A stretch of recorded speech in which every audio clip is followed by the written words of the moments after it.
শুধুমাত্র ছেলের বাপের সম্পদ দেখে একটা ছেলের সাথে আত্মীয়তা করতে যাবেন না। প্রায় সময় দেখা যায় এখন অনেকেই যে ছেলের বাপের সম্পদ দেখে বাড়িতে পাকা ভবন দেখে আত্মীয়তা করে বসে রয়েছে। একটা পর্যায়ে দেখে আপনার ছেলে বাবাখোর, মানে ইয়াবা আসক্ত, অসংখ্য ছেলে পেলে ইয়াবা আসক্ত। আর এই মা বাবাগুলো চিন্তা করে যেহেতু ছেলে এমনি ভালো হয় না, তাকে সাংসারিক করে দিলে মনে হয় ছেলে ভালো হয়ে যাবে, এই চিন্তা করে অনেক বিয়ে করিয়ে দেয়।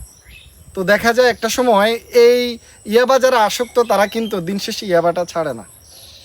অনেক মেয়ে জীবনটা শেষ এমন চিন্তা করে আত্মীয়তা করার কারণে।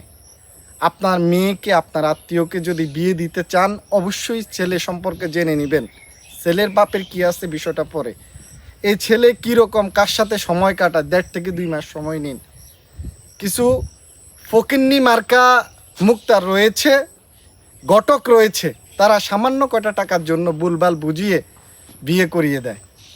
একটা সময় একটা মেয়ের জীবন শেষ হয়ে যায়। এই সময় অনেক ছেলে ইয়াবা আসক্ত, যে ছেলে ইয়াবা আসক্ত ওই ছেলে সকল ধরনের 2 নম্বরী কাজের সাথে জড়িত।